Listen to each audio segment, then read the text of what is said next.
Salut à tous et bienvenue pour ce GCN Show numéro 170. Aujourd'hui on va voir les avantages et les inconvénients de certaines marques de groupe afin de vous aider à choisir le vôtre. Allez, on va voir ça. Choisir son groupe, c'est absolument pas facile parce que quand on parle des trois principaux fabricants, SRAM, Shimano, Campagnolo, on peut pas dire qu'il y a vraiment un qui se détache au niveau passage de vitesse, ni qu'il y en a un des trois qui fonctionne vraiment pas. Non, sur des prix équivalents, voilà, on va pas parler de toute la gamme de chaque fabricant, sinon ce serait trop long, mais sur À gamme équivalente, ils se valent. Voilà, clairement. Après, c'est une question de style et de confort, d'habitude, et on va voir tout ça ensemble. Bah, c'est ça l'inconvénient. C'est aussi une question de préférence. Moi perso, j'ai mon groupe préféré, Bien sûr. ma marque préférée. Mais l'un n'empêche pas l'autre, Campa peut très bien marcher, comme Shimano et comme SRAM. Donc aujourd'hui, on va voir ces trois gros fabricants. Il y a aussi d'autres fabricants comme Rotor, mais on sait que c'est pas, avec leur groupe hydraulique, mais c'est pas les meilleurs et c'est pour ça qu'aujourd'hui, on va vraiment les trois moins répandu. Il y a aussi Microshift qui fait des groupes sur les vélos très moyenne gamme qui fonctionnent aussi très bien, mais c'est des conceptions et des façons de travailler différentes. Mais voilà, premièrement, c'est vrai qu'on a Shimano. Alors moi perso, j'ai roulé avec les trois marques de groupe. Quand j'étais chez les pros, j'ai eu la chance d'avoir Shimano, j'ai eu la chance d'avoir Campa. Pas SRAM quand j'étais chez les pros, j'ai SRAM depuis seulement je suis sorti chez les pros. Mais SRAM c'est quelque chose que j'adore. Mais voilà, donc pour Shimano, on a marqué évidemment les plus et les moins, c'est les avantages et les inconvénients comme on l'a dit. Donc moi en plus j'ai marqué déjà la durée d'utilisation de la batterie. Voilà, on peut faire quand même beaucoup de bornes sans recharger son vélo toutes les semaines. Et lorsque j'étais chez les pros, notamment avoir Shimano, c'était vraiment sympa parce que voilà, la durée de vie de la batterie, en plus que je suis quelqu'un qui change énormément souvent de vitesse lors d'une sortie. D'ailleurs, et qui oublie régulièrement de recharger aussi. Mais voilà, c'est vrai que en plus il y a le petit pad de chez Shimano qui est connecté avec le Garmin. Je ne sais plus de son nom par contre. Mais voilà, qui est connecté et on peut voir combien de fois on a changé de vitesse en plateau pendant une sortie, et j'ai vraiment toujours presque le double d'un autre coureur. Et voilà, donc en termes de batterie, pour moi Shimano, en termes de durée de vie, sont les meilleurs.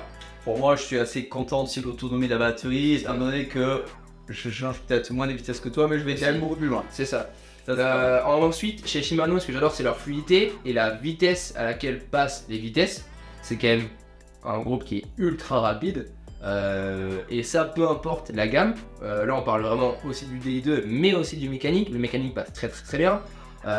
Et aussi le DI2, peu importe si c'est du 105 DI2, de l'Ultegra DI2 ou du Dura-Ace DI2, il y a une vitesse de passage qui est quand même assez similaire, en sachant que souvent ils décalent le groupe, même si le design est le même. Un Dura-Ace de 2020, ça sera un Ultegra 2021. Oui. Donc c'est ça l'avantage aussi, c'est d'avoir un produit qui est fiable et où la fiabilité ne fera que augmenter. Voilà, il sera peut-être pas le plus léger, le plus exceptionnel, mais par contre c'est quelque chose qui fonctionne vraiment. Bon, sauf leur pédalier où ils ont une petite petit rappel en contrôle, mais ça c'est quand même pas grand chose. Ça après ça je l'ai aussi noté, le groupe est quand même solide, c'est sûr, ça marche très très bien. Après voilà, il se met quand même parfois assez facilement en sécurité, plus l'Ultegra que le Dura-Ace. J'ai déjà eu l'occasion de tester notamment sur les pavés de Roubaix où le Dura-Ace se bloque moins facilement et absorbe plus les chocs. C'est-à-dire il se bloque. Et en fait, tu sais, si tu prends parfois une pierre ou quelque chose ou une grosse secousse, il peut parfois se verrouiller et ne plus passer la vitesse. Il se met vraiment en sécurité, sans même pas en sécurité. Et parfois, c'est vrai que c'est assez embêtant, mais je trouve que ça le faisait quand même plus sur l'Ultegra que sur le Dura-Ace. Après, est-ce que c'est vraiment ça qui joue? Est-ce que c'est peut-être le réglage? Mais en tout cas, sur ce que j'ai utilisé, j'avais ce sentiment-là. De mon côté, chez Shimano, je suis très très content qu'ils aient arrêté avec les manettes qui pivotent. Ça, c'était quelque chose où j'avais vraiment du mal à... Même si ça gênait en rien le fonctionnement, mais c'est vrai que d'avoir le frein plus le levier qui pivote, c'est vrai que j'étais pas très très à l'aise. Là, sur les nouveaux groupes, du coup, j'ai la chance de les avoir sur les vélos chez GCN.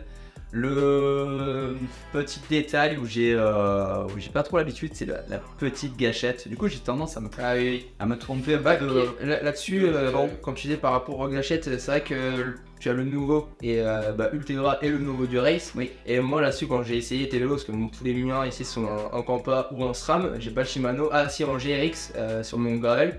Mais c'est vrai que moi qui ai eu l'ancienne génération, la petite gâchette en balle de golf était plus prononcée sur l'ancien que le nouveau. Et moi perso, au niveau des manettes, même si je préfère la nouvelle forme, je préférais les anciennes gâchettes. Mais ça c'est pas trop mal. Après moi ce que j'ai aussi noté sur Shimano, l'un des derniers points positifs c'est la force de freinage qui est quand même exceptionnelle. Et d'ailleurs moi je préfère mettre des disques XTR que les disques du Race. Ok. Parce qu'ils se voient loin et d'ailleurs un disque XTR je le trouve plus performant. Et voilà, ça c'est les aléas de chacun. Les Plus joli aussi, non? Il est plus joli aussi, il est plein. Donc je savais que c'est une question de style. Mais par contre, là, le freinage est super bien. Mais le seul bémol du freinage Shimano, c'est que quand on freine trop fort, la roue se bloque, mais instantanément. C'est-à-dire qu'il y a freiner fort et il y a le petit cran qui fait que la roue se bloque. Et ça m'embête chez Shimano. Après, par contre, pour les points négatifs, c'est comme je l'ai dit tout à l'heure, se met facilement en sécurité par mouvement. Et voilà, ça c'est le point par rapport à un autre groupe. C'est par rapport à SRAM, on peut pas interchanger les batteries lorsqu'on a plus de batterie. Ça c'est quand même un point aujourd'hui chez SRAM qui est quand même un point incroyable. Non, c'est très important. La dernière fois j'ai fait une sortie avec un ami qui se reconnaîtra dans cette vidéo. 70 km du départ, plus de batterie. Obligé de rentrer chez lui avec la vitesse qui était enclenchée. Donc ça c'est vraiment le côté pas pratique du groupe. Et moi dans les côtés négatifs, j'ai l'habitude de souvent repeindre mes vélos. Et lorsqu'on repeint son vélo, qu'on enlève la durite, on est obligé de changer l'olive et de raccourcir la durite à chaque fois chez Shimano. Et ça, clairement, j'ai pas envie de changer mes durites parce qu'elle n'est plus à la bonne longueur à chaque fois que je veux repeindre mon vélo, ou même ne serait-ce que changer son cintre avec les durites intégrées. Ça, pour moi, c'est vraiment un point négatif. Ça, c'est ça. Des groupes Shimano. On va dire, mais passer à SRAM. On va passer à SRAM. Toi, c'est déjà pas mal. SRAM, moi, j'ai quand même beaucoup pratiqué. Autant toi, tu as pratiqué avec 3 marques. Voilà. Moi, en tant que rouleur classique, amateur, j'ai pas eu l'occasion de changer énormément de groupes. Et le SRAM, il y a plusieurs choses qui sont vraiment intéressantes chez le SRAM. Déjà, c'est ils sont précurseurs dans le mono. Moi, le mono, c'est quelque chose que je roule déjà depuis quasiment 5 ans et je peux plus m'en passer. Après, ils ont aussi le pignon de 10. Ils ont le pignon de 10 avec leur corde roue libre. Avec le nouveau XDR, donc ça c'est plutôt vraiment pas mal. Après voilà, c'est aussi les précurseurs de la transmission Bluetooth. Qui est aujourd'hui... Sans aucun câble. Ouais, sans aucun câble, qui a été beaucoup imité aujourd'hui. On pense notamment à Campagnolo qui ont sorti leur manette wireless. On a Shimano aujourd'hui qui leur manette, tout le reste du groupe fonctionne sur le batterie à batterie avec les câbles, mais les manettes sont sans fil. Donc voilà, c'est quand même beaucoup imité. Perso, chez SRAM, ce qui me dérange un peu, c'est le manque de fiabilité. Donc c'est souvent les premiers à sortir un produit. Contrairement à Shimano. Pourquoi tu le dis? Shimano sort des produits peut-être légèrement plus tard, on a l'impression qu'ils sont en retard, mais quand le produit Shimano sort, il est vraiment fiable à 3000%, il est abouti, il marche très très bien, ils n'ont pas besoin de faire de nouvelles mises à jour. Il y a toujours des mises à jour à faire, évidemment, sur des groupes, mais voilà, en électrique, c'est vraiment quelque chose d'important, et là-dessus, je trouve que Shimano est quand même plus performant que SRAM. C'est le seul bémol que j'ai, moi perso, chez SRAM. Après, l'avantage de SRAM, c'est quand même que n'importe quel groupe, un groupe autant gravel, autant VTT ou route, avec le nouveau AXS, et quand même, voilà, on peut mettre un dérailleur bien sûr de VTT avec des manettes de route, tout est compatible. Et ça, c'est quand même... En fait, leur expérience dans le VTT a fait que ça a rendu les passerelles très très faciles entre les pièces de VTT, notamment pour le gravel. Pour les gravel, plus ça va, plus on voit des vélos utiliser des cassettes de VTT avec des cassettes en 50. Et là, en fait, chez SRAM, il suffit de connecter les manettes à un dérailleur de VTT, mettre une cassette de VTT, c'est les mêmes cordes de roue libre. Le dérailleur, il se fixe facilement, c'est les mêmes batteries, c'est interchangeable avant-arrière. Ouais. Et on rejoint ce point négatif, on rejoint ce point positif qui est de pouvoir échanger les batteries au fur et à mesure si on n'a plus de... Et moi ça m'a déjà, grâce à SRAM, hein, ça m'a déjà sauvé plein de fois là depuis que j'ai du SRAM, justement de pouvoir interchanger les batteries entre elles, ne serait-ce que... Pour du bikepacking, déjà, Voilà. point important, les olives sont démontables sur les durites. Du coup, quand on repasse, on n'a pas besoin de changer les durites. Même quand on change juste une simple manette. Quand on change. En plus, maintenant, on a des raccords rapides, juste derrière la manette, donc c'est encore mieux. Mais aussi, ce qui est bien chez SRAM, c'est que déjà les batteries coûtent à environ 50 €. Et du coup, vous pouvez en prendre plusieurs si vous avez, admettons, 1500 km à faire. Ça peut être pratique. Et vous pouvez aussi prendre le chargeur qui, à la différence de Shimano, le câble de chargement, il fait ça. Oui, il fait ça et en plus, il doit faire au moins 6 mm de diamètre. Donc, enrouler dans une sacoche, ça prend beaucoup de place. Alors que le petit chargeur SRAM est quand même très très pratique à transporter. Ça m'est déjà arrivé de l'avoir dans la sacoche, d'enlever la batterie, la mettre à charger, de faire 20 km sur le même pignon et de remettre ensuite la batterie pour finir. C'est que les batteries chez SRAM c'est un gros avantage. Après, l'un des derniers avantages aussi chez SRAM, c'est le prix. C'est quand même un groupe. Non, c'est quand même un groupe cher. C'est cher quand tu mets SRAM Red, mais un groupe SRAM Rival par exemple, comparé à un Shimano 105, quand même moins cher et marche mieux. Mais il me semble que c'est même eux qui ont le pédalier capteur de puissance Rival, qui fait partie des moins chers du marché.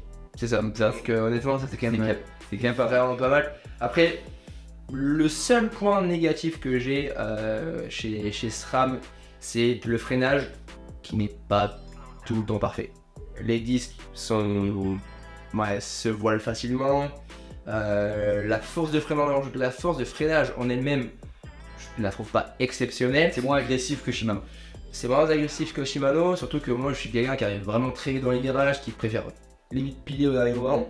Donc c'est parfois quelque chose qui me déplaît et c'est pour ça que je prends uniquement les disques SRAM, pas force, mais SRAM Red, parce qu'ils sont beaucoup plus rigides et la force de freinage avec je la trouve vraiment meilleure. Et pareil pour les plaquettes, je préfère prendre les plus haut de gamme parce que ça freine quand même mieux et rien de rien, freiner c'est quand même important. Quand même assez important. Après on va passer du coup sur la dernière marque qu'on a choisie, donc Kampa. C'est quand même une marque qui est là depuis des siècles. En exagérant.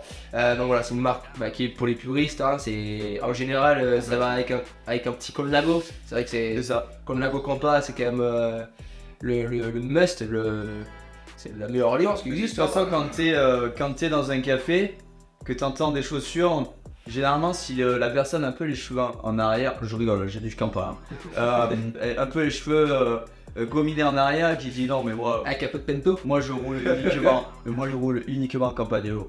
Ah oui.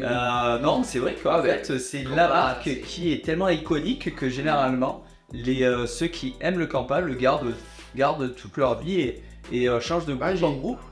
J'avais avant de rouler quand j'étais chez eux, avant de rouler en Kampa, j'étais un peu déçu d'arriver en Kampa, mais finalement quand je l'ai utilisé, en fait c'était pas si pénible. Il n'y a que l'ergonomie de la manette avec la gâchette au milieu du centre que j'aimais pas tellement. Mais après, voilà, il y a plein d'autres avantages.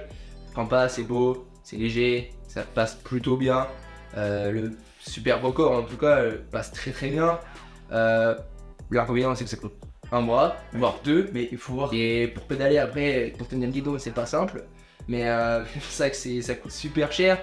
Mais après voilà, c'est des matériaux qui sont super beaux, le groupe est vraiment très beau. On a du titane, on a du carbone, on a des roulements céramiques. C'est vrai que c'est un groupe qui est suréquipé d'origine. Et c'est vrai que bon, on paie au niveau du prix, mais quand on voit un pédalier Campagnolo, c'est quand même difficile de faire...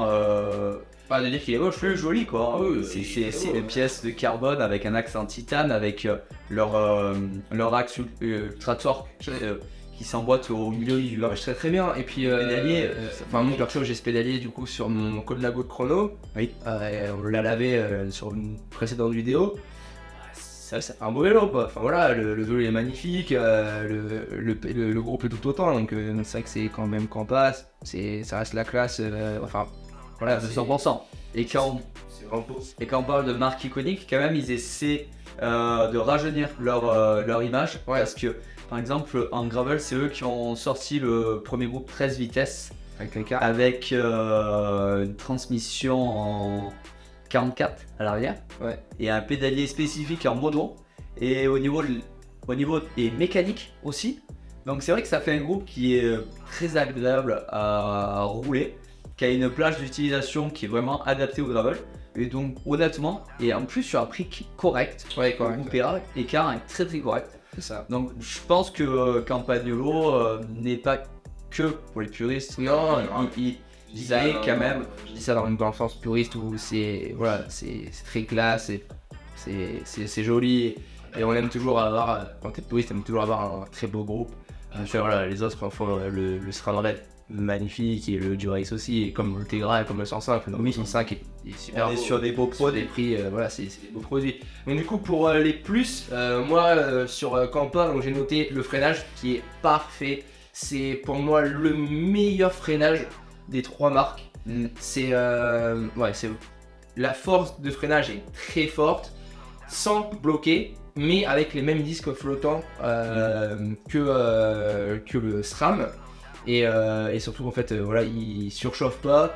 Avant d'en faire surchauffer un, il faut vraiment y aller. Et ils sont très aérés, donc pour le coup, franchement, c'est pour moi mon freinage parfait. Si je devais choisir entre les trois au niveau du freinage, sans hésiter, ce serait du Campagnolo. Par contre, les moins, voilà, c'est comme tu l'as marqué, Max, c'est très spécifique, voire trop spécifique. Campa ne marche qu'avec du Campa, et en plus, souvent, quand on prend une cassette hors PS, Super Record, dès qu'on prend la gamme qui n'est pas la même, ça marche pas pareil que si tu prends un SRAM avec une cassette SRAM Red et une chaîne SRAM Force par exemple. Oui, voilà. c'est clair. Il y a ce petit Campagnolo, c'est souci-là. vraiment précis, c'est la mécanique de très haute précision et du coup, Et comme les pièces Campagnolo. je l'ai marqué à la suite, le problème de Campa c'est que ça marche très bien, mais vraiment bien, mais uniquement si c'est très bien réglé. Et honnêtement, Shimano et SRAM c'est un peu mal réglé, tu peux t'en sortir. Mais honnêtement, dès que, pour l'avoir eu, dès que c'était mal réglé, des fois l'entraînement, voilà, il était mal réglé et malheureusement, ça craquait, ça passe mal l'italien. Non, c'est pas que ça soit italien, ça marche très bien, mais c'est pas la folie. Après, par contre, je rajoute un point auquel je viens de penser dans les plus, c'est la forme des manettes qui est exceptionnelle. La fin des gâchettes de freinage sont très larges. Ce qui fait qu'au niveau du freinage, c'est vraiment. On a plus de maintien au niveau de la manette. Et ça, j'avais trouvé vraiment ça cool. Surtout que j'ai des grands doigts et des grandes mains. Donc, ça, c'était plutôt pas mal. On revient du coup sur les points négatifs. Points négatifs, c'est comme Shimano. Les durites, on est obligé de les couper. On a eu le problème ici avec mon Shimano. Donc, on a été obligé de les couper pour rechanger la longueur. Parce que j'ai enlevé des cales, etc. Donc ça c'était pas top, et au vu des prix des durites d'aujourd'hui, changer ces durites H24 c'est pas top. C'est pas juste pour tout comme le Colnago est fait, tu vois, on a galéré, c'était Sur le vélo chrono, il a la durite de frein avant qui passe dans la vis de jeu de la vis du jeu de direction. Donc il faut enlever à chaque fois la durite pour revisser, donc là il y a un grand coup de frein filé, ça bougera plus. Le point qu'on vient aussi, le prix. Le prix il est quand même très cher. Oui, c'est cher. Fait cher. En fait, pour gamme équivalente, c'est quand même beaucoup plus cher qu'un Shimano ou un SRAM, et c'est ça l'inconvénient chez eux, même si ça marche très bien, un Opel. Et comme je l'ai dit tout à l'heure, je le répète, je le reviens à ce point-là, quand c'est mal réglé, ça marche pas très bien. Et, chose dernièrement, au niveau des batteries, le nouveau wireless, lui, je l'ai essayé, Moi je l'ai essayé, je vais te donner mon avis juste après. C'était donc les batteries, elles sont interchangeables maintenant entre elles. Ah non, c'est pas interchangeable. Ah non, je me souviens.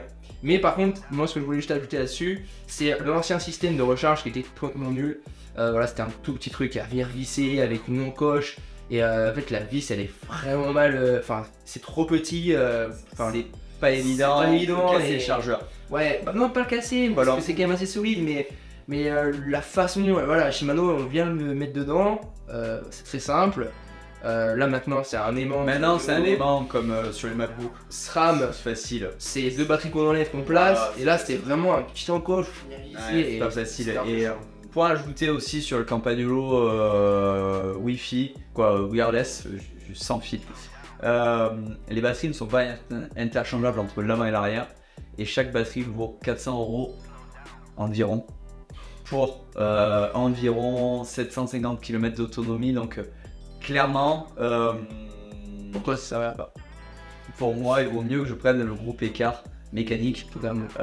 Il correspond plus à ce que je fais. Par contre, pour toi qui fais des sorties de 80 km à fond ou de 150 km à fond, tu seras très très satisfait par ce groupe Campanolo. Voilà. Il est pour ceux qui veulent aller très très vite. C'est ça. Ça peut faire du circuit, quoi. Moi, tu vois, si je devais vraiment faire un groupe parfait parmi avec ces 3 marques-là, au freinage, je choisirais le Campa. Parce que c'est quand même, comme j'ai dit, c'est le top. Au niveau des batteries, je serais pour du SRAM, le fait de l'interchangeable. Bien sûr. Et au niveau de la fluidité et du passage de vitesse, je prendrais Shimano. Et si on rajoute un C'est pas mal. critère à tout ce que tu viens de dire, Le prix? non, la disponibilité. Ah oui, Et là, du coup, Campa, ils sont imbattables. oui. En même temps, on achète les groupes, t'es bon. Mais au moins, ils sont disponibles. C'est ça. c'est ça. Changer une manette Shimano, ça peut prendre plus de 6 mois quand il y a des ruptures de stock. Donc, Mais au niveau du prix, c'est sûr que les SRAM, elles sont pas mauvais. Donc voilà, ce sera ce que j'aime dire, ce sera un beau groupe. Faudrait faire une marque avec les 3 minutes. allez, maintenant, on va passer Aux actus et aux résultats. En actu, on va parler de la mode, de l'élégance dans la France. Non, surtout les promos. Du coup, les promos sur le site GCN Shop, enfin sur le GCN Shop. Donc c'est le Black Friday bientôt. Et donc on aura, enfin vous aurez, parce que nous techniquement on les a, mais on aura du coup, enfin vous aurez, je le répète une fois, donc tout le site à pratiquement moins 50%, donc pour les vêtements de ville, tout ce qui est bonnet, on a aussi actuellement les As Saver, les garde-boue qui sont 2 pour le prix, pour le prix de 2, et ben ça vaut le coup. Et après donc on aura aussi tout Castelli, donc toute la gamme Castelli à moins 50.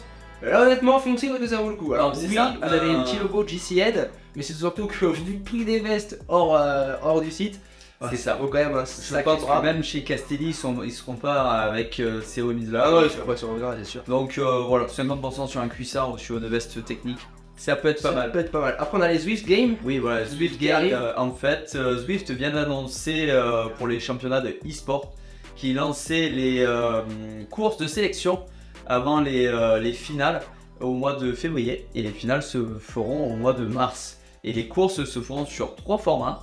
Ça sera une première qui s'appellera le Sprint Championship.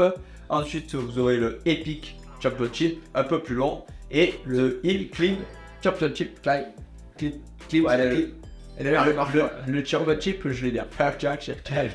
Le Championship et Championship. Et donc ensuite on va arriver sur les résultats. Donc on a le super prestige de Niel. Oui, On a vu Ellie Ezerbit se remporter, je veux dire, remporter donc le super prestige. Et chez les femmes on aura Céline Elvarado. Donc superbe course qu'on a vu là-dessus. avec Lars van der Aert Qui s'est replacé qui s'est déboîté l'épaule en pleine course et qui se fait remise. avec son petit vélo, il s'est mis en dessous de l'épaule là. Un peu comme Brice Willis, notre caméraman. Donc non, vraiment pas mal. Alors j'avais pas vu ça, j'ai déjà vu Ulrich la replacer avec le coude, mais lui il a sur le cadre, sur le cadre. On va essayer de vous trouver l'image. Ouais, c'est clair. Après du coup ensuite Max, j'ai vu que toi ce week-end t'as attaqué la Zwift Academy. J'ai attaqué la Zwift Academy, j'ai déjà fait une séance la semaine dernière pour faire la vidéo. J'ai fait la deuxième séance il y a 3 jours. Clairement, c'est très très fatigant cette histoire. C'est très très fatigant d'ailleurs. T'as pas l'habitude de rouler vite. Non mais j'ai pas l'habitude, c'est pas du tout mon effort, surtout que la saison a quand même été un peu longue mais je l'ai fini il y a pas longtemps. Puis je suis sûr en train de mettre Donc là clairement l'échauffement il est trop petit pendant cette séance, pendant toutes les séances. Du coup je vais attaquer pour la troisième séance à faire un échauffement de 10 ou 15 minutes sur un autre programme, clairement, parce que là sinon Au bout de 2 minutes, je suis comme ça. Et là, j'avais quand même un enchaînement de 2 minutes 260 enchaîné par 2 minutes 275 plus 2 minutes à 310 watts, sachant que ma FTP est environ entre 280 et 290. Donc ça, je l'ai fait 3 fois. Ensuite, j'ai fait 4 fois 290 watts avec 8 minutes à 160 watts. Donc clairement, encore une fois, fatigant. Et j'ai fini en beauté sur 8 minutes sprint libre. Où bah là, clairement, j'étais plus qu'à 200 watts hein, parce que j'étais complètement à fond. Et le coach m'a même demandé, est-ce que vous avez battu votre FTP pendant ces 8 minutes? Absolument pas. Absolument pas. J'étais en train de essayer de manger mon guidon tellement j'étais rincé. Donc cette semaine, je continue avec la 3e séance et la première compétition. Il y a ça. Continue, je vais toujours suivre ça sur Drift Compagnon et sur mon Strava, mais c'est pas évident. Alors, ensuite, on aura les courses à venir sur JCN+. Donc, on aura le Super Prestige de Merckplace. Donc, le 18 novembre, les hommes et les femmes, évidemment. Et après, on aura la manche de Coupe du Monde à 3. Donc, le 19, toujours pareil avec les hommes et les femmes à suivre. Ensuite, on aura un documentaire sur JCN+, pour Max. Ah bah là c'est les superstars de la chaîne, hein. C'est l'anglais Simon Richardson et James Lowey Williams qui étaient partis au Népal pour faire un trip en gravel. En fait, il y a un courant de l'été. Ils en ont profité pour prendre des VTT et de faire le sentier du tour de l'Annapurna. L'Annapurna, c'est une des montagnes c'est partie du top 10 des montagnes les plus hautes au monde. Ok. Sachant que 25% des personnes qui essaient de gravir la montagne et d'arriver au sommet sont décédés. décèdent. C'est vrai, 25%, moi c'était une blague, mais 25%. Ah ouais, quand même. Non mais le documentaire, et en fait il y a donc un circuit qui fait 230 km autour que les marcheurs mettent 20 jours en moyenne pour l'effectuer. Eux ils ont décidé de le faire activer en 5 jours. Et ils ont eu des conditions météo exactement dingue. Sous la neige, à porter les vélos, parce que le sentier n'est pas plat, hein, c'est pas le tour facile.